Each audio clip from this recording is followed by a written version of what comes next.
Hello friends, welcome to Taxpuram. இன்றைக்கி நம்ம என்ன டிஸ்கஸ் பண்ண போனால், நீங்கள் ரீசெண்டாக நியூஸ் பார்த்துருப்பீங்க. என்னடா இது கிரிப்டோ வந்து மணி லாண்ட்ரிங்குள்ளே வந்துருச்சு, இனிமேல் கிரிப்டோ கரன்சி பேன் தான், பயங்கர ஒரு பில்டப்பு, ஒரு சென்சேஷனு. நம்ம ஊரில் ஒரு விஷயத்தை ஏன் இவ்வளோ பில்டப் பண்ணுறாங்க, ஒரு சாதாரண விஷயத்த வந்து பயங்கரமாக பில்டப் கொடுத்துட்டு மக்களை பயமுறுத்துகிற மாதிரியே நியூஸ் போடுறாங்க. எவ்வளவு வீசுது காற்று தற்பொழுது பார்த்தீர்கள் என்றால் உங்களுக்கே தெரிந்திருக்கும், மிகவும் பயங்கரமான காற்று அடித்து கொண்டிருக்கிறது. சரி, அதான் சரி, என்ன கிளாரிஃபிகேஷன் கொடுக்கலாம் அப்படின்ட்டு தான் இந்த வீடியோ. ஃபஸ்ட்டு வந்து நம்ம புரிஞ்சிக்க வேண்டியது, இந்த டெசிஷன் வந்து ரொம்ப லேட்டு, ஓகேங்களா? ஆக்சுவலி ஸ்பீக்கிங் வந்து மணி லாண்ட்ரிங் அப்படின்றது இது ஒரு prevention of money laundering act அப்படின்ற ஒரு சட்டம் இருக்குது. அந்த சட்டத்துக்கு கீழே இந்த கிரிப்டோ கரன்சியும் கொண்டு வராங்க. அப்படின்னா என்னென்னா, இதுக்கு முன்னாடி நமக்கு தெரியும், இப்போது ஒரு இல்லீகல் மணியை வந்து லீகல் மணியாக மாற்றுறதுக்கு இவங்க ஹவாலா பண்ணுவாங்க, இல்லை கோல்டு மூலியமாக டீல் பண்ணுவாங்க, இந்த மாதிரி பல விஷயங்கள் வந்து பண்ணுவாங்க.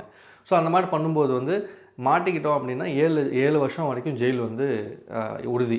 ஸோ இப்போது இந்த கிரிப்டோ வந்து பார்த்திங்கன்னா நிறைய இல்லீகல் விஷயத்துக்கும் வந்து யூஸ் பண்ணிகிட்ருக்காங்க.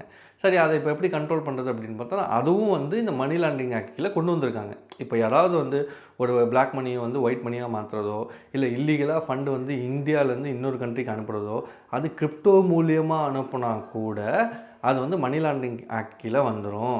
அப்போ என்ன ஆகும்னா, யாராவது இந்த மாதிரி பண்ணுறாங்கன்னா அப் டு 7 இயர்ஸ் வரைக்கும் ஜெயிலு, ரிகரஸ் இம்ப்ரெஸ்மெண்ட் இருக்கும். Foreign authorities, that is foreign நீங்கள் டீல் பண்ணும்போது எக்ஸ்டென்சிவாக வந்து இந்தியன் கவர்மெண்ட்டுக்கு வந்து அது இந்த ப்ரொவிஷன்ஸ் யூஸ் பண்ணி கேஸ் ஃபைல் பண்ண வாய்ப்புகள் நிறையா இருக்குது. சரி, இது என்னன்னு பார்த்தீங்கன்னா, ஆக்சுவலாக பார்த்தீங்கன்னா நல்ல விஷயம் தான். பாசிட்டிவாக வந்து கவர்மெண்ட் வந்து பண்ணுறாங்க. இன்ஸ்டெட் ஆஃப் நம்ம பேன் பண்ணாமல் இதை ரெகுலேஷன் பண்ணணும் தான் பார்க்குறாங்களே தவிர, இப்போ கோல்டு கூட இதில் இருக்குது. ஃபார் எக்ஸாம்பிள், நீங்கள் கோல்டு நிறைய பேர் நம்ம பார்த்துருப்போம், கோல்டு கடத்தல் பண்ணுறது, இது பண்ணுறது நம்ம படத்திலலாம் பார்த்துருப்போம். அதெல்லாம் இல்லீகலில் ட்ரான்ஸ்ஃபர் பண்ணுறாங்க. அதெல்லாம் கூட வந்து மணி லாண்ட்ரிங் ஆக்ட் கீழே வரும். ஒன்று மட்டும் நம்ம யோசிக்கணும், இது வந்து ஒரு புதுமையான விஷயம் அண்ட் ஆல்சோ உலகளவில் நம்ம டீல் பண்ணக்கூடிய ஒரு விஷயம் இல்லைங்களா? ஸோ இது உடனே இந்தியா மட்டும் கண்ட்ரோல் பண்ண முடியாது. ஒன்று பண்ணால் என்ன பண்ண முடியும், ரஷ்யா மாதிரி ஏதாவது பேன் தான் பண்ண முடியுமே தவிர, இது இந்தியாவில் பேன் பண்ணோன்னா உடனே வந்து நம்ம மக்கள் டெமோக்ராட்டிக் கண்ட்ரின்றதுனால கேஸ் போட்டு சுப்ரீம் கோர்ட் மூலிமா அதை வந்து ரிமூவ் பண்ண வாய்ப்புகள் இருக்குது. ஸோ கவர்மெண்ட் வந்து இதை வந்து பேன் பண்ணணுன்ற ஒரு இதில் இல்லை. இது எப்படி ரெகுலரைஸ் பண்ணணும், எப்படி டேக்ஸ் பண்ணணும், அதனால தான் வந்து பார்த்திங்கன்னா டேக்ஸ் இம்ப்ளிமெண்ட் பண்ணாங்க. உங்களுக்கே தெரியும், P2Pயில் ஆல்ரெடி நிறைய பிரச்சனைகள் இருக்குது. இப்போ இந்த TDS அப்படின்றது வந்து கொஞ்சம் நிறையவே பிரச்சனை. ஏன்னா P2Pயில் 30 பைசா 40 பைசா தான் ப்ராஃபிட் வரும். ₹1 டேக்ஸ் கட்டணும் அப்படின்ற போது கொஞ்சம் டிஃபிகல்ட்டாக தான் இருக்கும். இன் அடிஷன் டு தட், இப்போ இந்த மணி லாண்ட்ரிங் ஆக்ட் கீழே கொண்டு வரும்போது இதில் என்ன சொல்ல வேணாம் அப்படின்னா வந்து, நீங்கள் யார் கூட P2Pயில் டீல் பண்ணுறீங்களோ அவர் யாருன்னு தெரிஞ்சுக்கோங்க, KYC வாங்கி வச்சுக்கோங்க. எந்த அக்கௌண்ட்டுக்கு ட்ரான்ஸ்ஃபர் பண்ணுறீங்களோ அந்த அக்கௌண்ட்டோட KYC வாங்கி வச்சுக்கோங்க. தேர்ட் பார்ட்டி அக்கௌண்ட்ஸுக்கு பண்ணாதீங்க. ஃபாரின் சில பினான்ஸ்லேயே நம்ம பார்த்துருப்போம், நிறைய பேர் ஃபாரினர்ஸ் வந்து டீல் பண்ணிகிட்ருப்பாங்க. ஸோ அவங்களோடலாம் டீல் பண்ணாதீங்க. ஸோ அதெல்லாம் பண்ணும்போது இட் வில் கம் அண்டர் இந்த மணி லாண்ட்ரிங் ஆக்ட் கீழே வர வாய்ப்பு இருக்குது. ஸோ அதனால் வந்து இந்த கேஸ் ED எல்லாமே இந்த ப்ரொவிஷன்ஸில் வந்து கேஸ் ஃபைல் பண்ணி என்கொயரி பண்ணாங்கன்னா ரொம்ப சீரியஸாக வந்து பார்க்கப்படும். ஸோ P2P பண்ணக்கூடாதா அப்படின்னா கிடையாது, தாராளமாக பண்ணலாம். பேங்க் டு பேங்க் பண்ணலாம், தேர்ட் பார்ட்டி ட்ரான்ஸ்ஃபர் பண்ணாமல் பண்ணலாம், KYC வாங்கிட்டு பண்ணணும், TDS டிடெக்ட் பண்ணி கவர்மெண்ட்டுக்கு கட்டணும். என்னென்ன சொல்கிறான் பாருங்க, கம்பி கட்டுற கதையெல்லாம் எடுத்து போடுறாங்க. இதெல்லாம் பண்ண முடியுமாடா P2Pயில் அப்படின்னு நீங்கள் கேட்குறது எனக்கு தெரியுது. பட் ஸ்டில் அதை தான் வந்து கவர்மெண்ட் எக்ஸ்பெக்ட் பண்ணுறாங்க. அதை பண்ணி உங்களால் பண்ண முடிஞ்சது அப்படின்னா வந்து P2P நீங்கள் தாராளமாக பண்ணலாம். ஸோ அதே மாதிரி அவுட் சைடு நீங்கள் வந்து பிளாட்ஃபார்ம்ஸ் லைக் பினான்ஸோ வசிரெக்ஸ் டீல் பண்ணும்போது அவங்களோட KYCஸும் வந்து வாங்கி வச்சுக்கிறது ரொம்பவே நல்லது. ஸோ கவர்மெண்ட் இன்டென்ஷன் இதை பேன் பண்ணணும் கிடையாது, ரெகுலேட் பண்ணுறது. ஆக்சுவலாக சொல்லணும்னா இது எப்போவும் வந்திருக்கணும். ஸ்டார்டிங் கிரிப்டோ வந்தோடனே வந்திருக்கணும். இது ரொம்ப லேட்டு, ஒரு 2 வருஷம் கழிச்சு தான் இப்போ வந்து கவர்மெண்ட் மணி லாண்ட்ரிங் ஆக்ட் கீழே கொண்டு வந்திருக்காங்க. ஸோ ஒன்ஸ் இந்த G20 மாநாடு இந்த மாதிரி கண்ட்ரீஸோடு நம்ம டிஸ்கஸ் பண்ணி கொலாபரேஷன் பண்ணி இதுக்கான எப்படி இது ரெகுலேட் பண்ணுறது அப்படின்றது கவர்மெண்ட் வந்து இன்ஃப்ராஸ்ட்ரக்சர் டெக்னாலஜி எல்லாம் டெவலப் பண்ணணும். நம்ம ஊரில் டக்குன்னு எதுவுமே பண்ண முடியாது இல்லைங்களா? அதே மாதிரி வந்து பார்த்தோன்னா என்ன சொல்கிறது, இந்தியன் கண்ட்ரி வந்து இப்போ நம்ம டிஜிட்டல் ரூபியை வந்து இன்ட்ரடியூஸ் பண்ணியிருக்கோம்.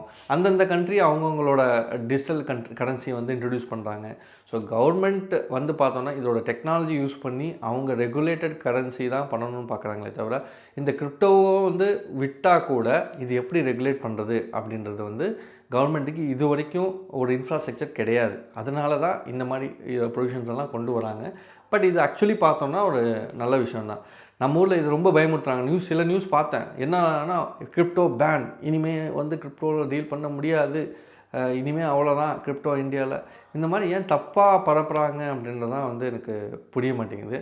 ஸோ பட் இதுதான் சிம்பிளாக சொல்லணுன்னா இதுதாங்க, மணி லாண்ட்ரிங் ஆக்ட் கீழே அதுவும் அப்ளை ஆகும். எப்போது நீங்கள் இல்லீகலாக இந்த கிரிப்டோ கரன்சிஸை வேறு ஏதாவது மாதிரி இல்லீகல் மணி லீகலாக மாற்றுறதோ, இல்லை ஃபாரினோட டீல் பண்ணுறதோ, இல்லை மணி லாண்டர், தட் இஸ் என்ன சொல்கிறது, மணி லாண்ட்ரிங்னாலே அதுதான், இல்லீகல் டு லீகலாக கன்வெர்ட் பண்ணுறது தான் மணி லாண்ட்ரிங். இந்த மாதிரி விஷயத்துக்கு நீங்கள் யூஸ் பண்ணும்போது மணி லாண்ட்ரிங் ஆக்ட்ன்றது அப்ளிகபிள் ஆகும். அப்போது இடி நிறைய பவர்ஸ் இருக்கும் கவர்மெண்ட்டுக்கு, வந்து போலீஸஸ்க்கு வந்து நிறைய பவர்ஸ் இருக்கும் இந்த ஆக்ட் கீழே வந்து என்ஃபோர்ஸ் பண்ணுறதுக்கு.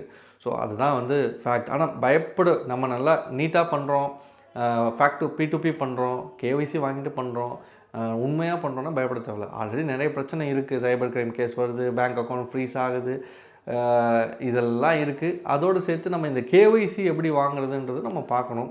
ஸோ இது வந்து நீங்கள் டீல் பண்ணுறது லிமிட்டட் மக்களோட டீல் பண்ணுங்கள், வாங்குறதும் லிமிட்டடாக வாங்குங்க, விற்கிறதும் லிமிட்டடாக வாங்குங்க, மார்ஜின் கம்மியாக இருந்தாலும் சேஃபாக வந்து பண்ணுறது நல்லதுங்க. எங்களோட அப்டேட்ஸ் வந்து உங்களுக்கு இன்ஸ்டண்ட்டாக வேணும்னா எங்களோட டெலிகிராம் சேனலும் நீங்கள் ஜாயின் பண்ணலாம், வாட்ஸ்அப் குரூப்பும் கிரியேட் பண்ணியிருக்கேன், அதுவும் ஜாயின் பண்ணலாம். உங்களுக்கு டவுட்ஸ் ஏதாவது இருக்குன்னா தாராளமாக வாட்ஸ்அப் பண்ணுங்கள், மெசேஜ் பண்ணுங்கள். நான் இப்போ வந்து ஃபோனோட கொஞ்ச நாளாக சுவிட்ச் ஆஃப் பண்ணியிருந்தேன், ரொம்ப பிஸியாக இருந்ததுனால. பட் இப்போது ஆன் பண்ணிட்டேன், நீங்கள் கால் பண்ணலாம். நான் முடிஞ்ச அளவுக்கு நான் வந்து ரிப்ளை பண்ணுறேன். நான் வந்து நம்ம டீம் இருப்பாங்க, டாக்ஸ்புரம் டீம்லேருந்து ஃபோன் எடுக்க வாய்ப்பு இருக்குது. ஸோ எடுத்தாலும் உங்களுக்கு வந்து ஆன்சர்ஸ் பண்ணுவாங்க. இப்போ என் கூட பேசணுன்னா you can ask them, like கார்த்திகோட பேசணும்னு சொன்னீங்கன்னா they will connect with me. Hope இந்த அப்டேட் உங்களுக்கு யூஸ்ஃபுல்லாக இருக்கும் நம்புகிறேன். இதே மாதிரி இன்ட்ரெஸ்டிங் அப்டேட்டோட அடுத்த வீடியோவில் சந்திக்கலாம். அது வரைக்கும் உங்கள் கார்த்திக் ஃப்ரம் டாக்ஸ்புரம்.